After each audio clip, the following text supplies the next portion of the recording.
So I wanted to go into the similarities and the difference of the DX100. Now, this is the Yamaha DX100. It's a synthesizer, it's an FM synthesizer, and it's also a Keytar. It's small, it's lightweight. It's got little strap buttons on it so you could wear it as a Keytar. And it's completely programmable. It's an FM synthesizer. It's digital. It was made in the 1980s. Hence the Keytar style. It was a really big deal to strap synthesizers to yourself and run around on stage in the 1980s. I really dig the sounds on it. It's got a lot of iconic sounds from the 1980s. A lot of the electric piano on there, a lot of the bass on there is iconic in a lot of albums of that time. Again, it's completely programmable. My biggest love about this thing is that I bought it because I thought it was going to be a DX7 as a Keytar, but it turns out it's more of a Yamaha FB-01 in a Keytar form. Now, right here, I have a Yamaha FB-01. Right here, it's a sound module by Yamaha. It's also an FM synthesizer, just in a little box. I bought this so that I'd have the sounds of the Yamaha DX7. So I do have the sounds of the DX7, but I don't have the maneuverability in changing the sounds. I can't change the algorithms in this thing, but it's still pretty darn awesome. And bless it, the person who had this before me put the list of all the patches on it on the top case, so it's easy to program. Now, what I really love about these two is they look completely different, but they're more or less the same. They even have the same patches in them. I'm gonna play the patches from each one of these so you can hear the similarities and the differences. I found 3 that are pretty much the same. And then I will go over a small overview of what I love about the DX100 Keytar. Now let's start with the Yamaha FB-01. It's got a lot of awesome tones in it. I love the basses in it. It's got cool sound effects. It's got smashing sounds. It's got storm sounds. It's got car crashing sounds, helicopter sounds. That stuff was actually brand new in the 80s to have a whole synthesizer with all those sounds in it. So that's why I really love this little guy. And I bought it to be a sound module for Keytar. I was originally gonna get the Yamaha KX5. I'm waiting for a good review of that to see if it's a Keytar worth getting. So I have this set to So Heavy Synth. Let's see how that sounds. Now this is the sound of the Yamaha FB-01.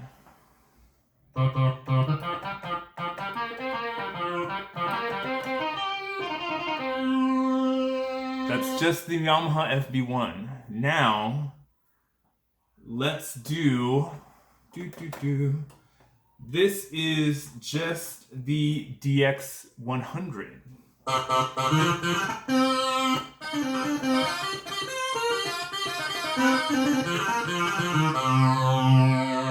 Just a little louder, but the exact same tone. Almost the exact same tone. It's got the same technology in it. The only big difference with this guy is you could change algorithms if you want, which can manipulate the sound. Let's see. There's another favorite I like. There's a mono bass. Let's see. Mono bass.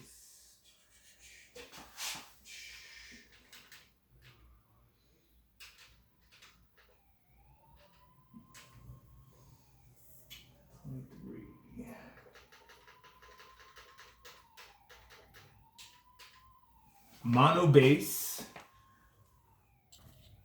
We're going to set it up for mono bass in the FB and the Yamaha FB-01.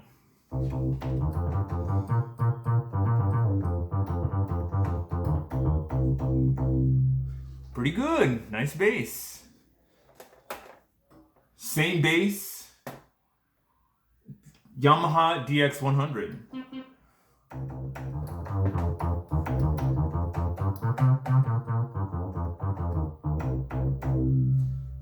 Now I could play them together with the MIDI and with the internal sound of the DX100.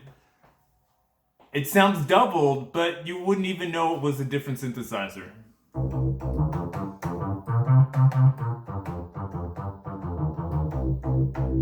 You would almost think it was just doubled in the exact same synthesizer. So I always thought that was pretty awesome. As soon as I got the DX100, that, oh my gosh, it's got the same tones as the FB-01.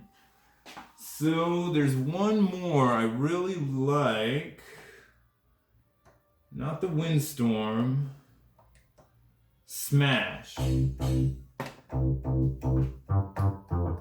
Smash.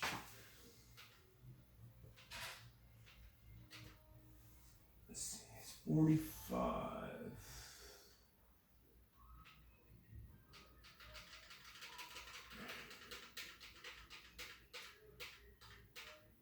Smash. This is the last tone that I'm going to share that they both have. Then there's more tones that they both carry. They both have a lot of the E-piano sounds that are really, really known for the DX7.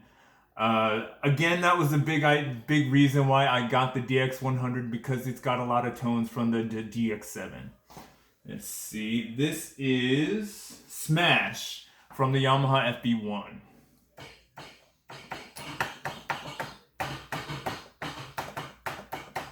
Now Smash from the DX100.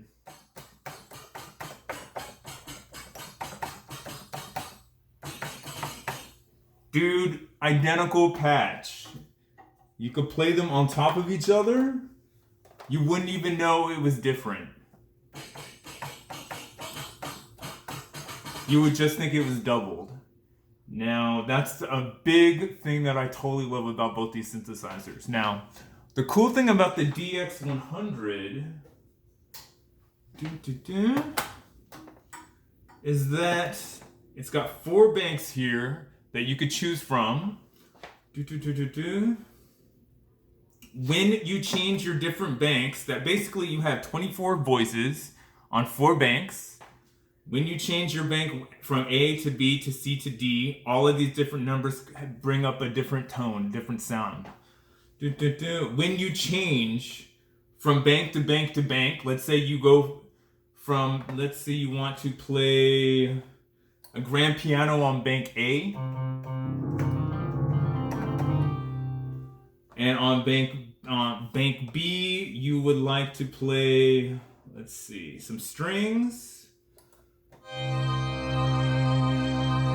If you switch off of bank A and switch off of bank B, go back to the previous bank, it will still hold that tone on that bank. So let's say theoretically you're playing a concert and you want to play different tones at the same time and save them. You could do that on each and every bank. Just pick a favorite bank on each tone on each bank.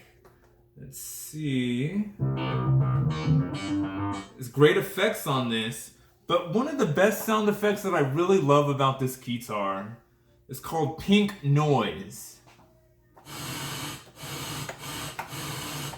It really sounds like that noise from a shaker, or it sounds like static from a radio. But what I love about the sound of pink noise is in one of the songs from Gem and the Holograms, one of the sound effects in the song Click Clash, in the middle of each like change, that's the sound that you hear in the background when it goes click. That's what they're playing in between every verse. Pink noise, click. So I think that's awesome when I find a patch or sound from back in the day in some equipment that I'm playing right now. So the DX100 FM synthesizer, Keytar, easily programmable, not even hard. I did read some of the manual, but at the same time, I like to play with all the buttons on the synthesizer and see what it can do. It's not all that hard to figure out. If you want to change the sound of a certain tone, if you want to change the makeup of a sound, here are all your settings on the top of the on the top of the Keytar. All the top rhythms, all the top all the top instructions, all the top perimeters, they can be controlled by hitting the edit button. All the bottom perimeters, they can be controlled by hitting the function compare button. It will save whatever you program into your patch.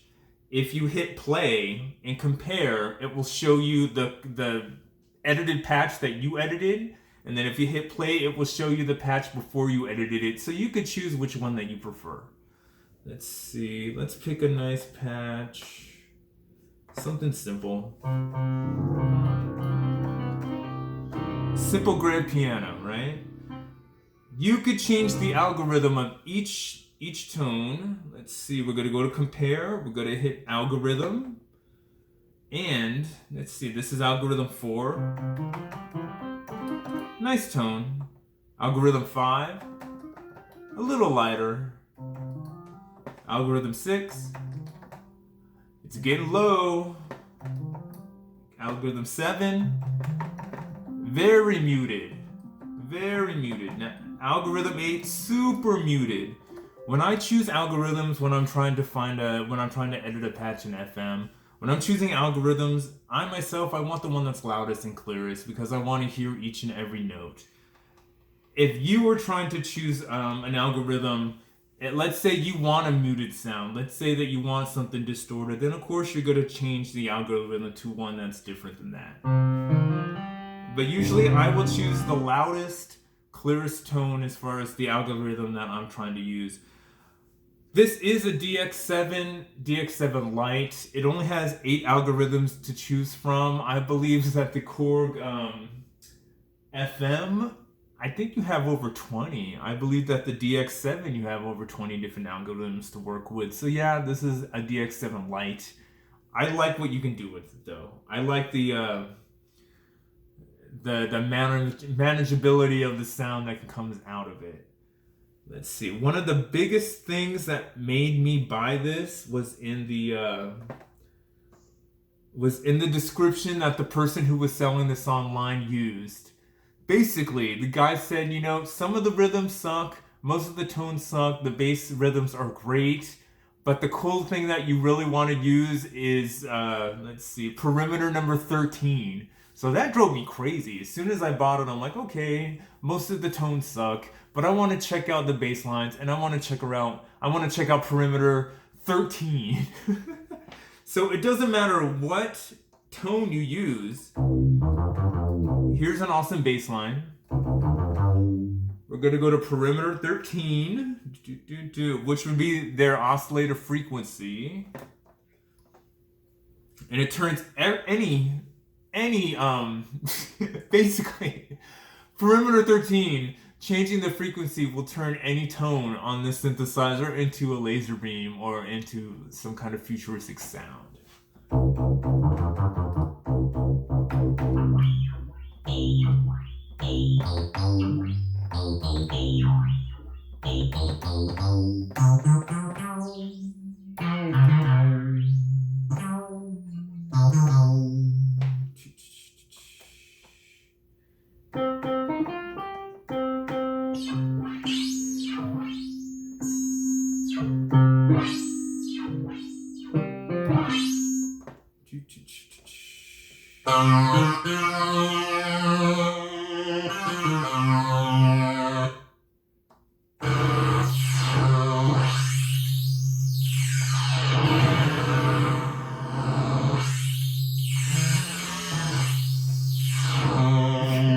Perimeter 13.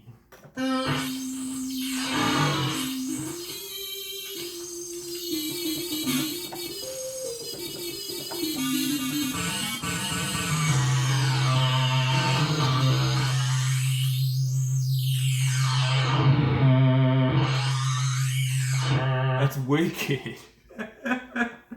So, the maneuverability, the controllability of this Keytar is pretty awesome. It's got some cool leads on it. I would really recommend it to play bass lines on it. I'd recommend it for playing sound effects on it. I like the storm on it. I like the crash sounds on it. I obviously like the pink noise on it. Where is that again? Is it a pink? Where is the pink noise?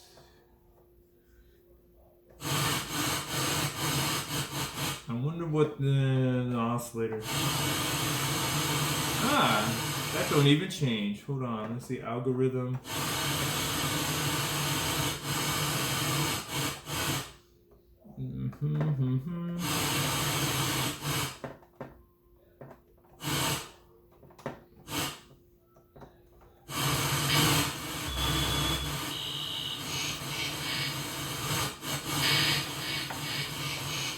Pink noise algorithm 5.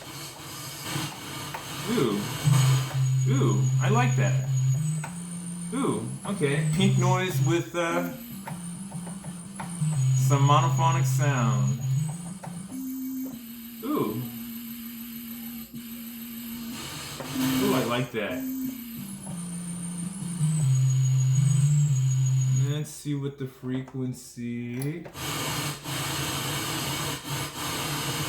Ooh.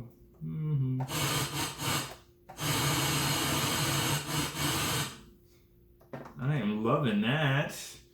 So, complete maneuverability, complete ability to change sound. It's portable. It's got you could change the modulation. It's got a pitch bend. It's got different wheels on it. It's got MIDI on it. It's got the same sounds as the Yamaha FB-01. I gotta say that I really love this guitar. It's different. It's small. It's light. It's portable. I think it runs on C batteries, dude. As does this, dude. As does the Korg. As does the Korg Poly 800 that runs on C batteries. Actually, I think this dude runs on D batteries, man. No, this one's C batteries. One of these runs on D batteries, which is kind of a pain in the butt, man. But I'm doing this thing to where I want to put batteries and make everything portable with all my Keytars so I could randomly grab one, grab another, and play. I hope everybody's being safe out there. I hope everybody's being distant out there, socially distant, not just emotionally distant. People need each other. I hope everybody's out there making beautiful music. Thank you for letting me share my music with you. Hugs, health, happiness from Las Vegas.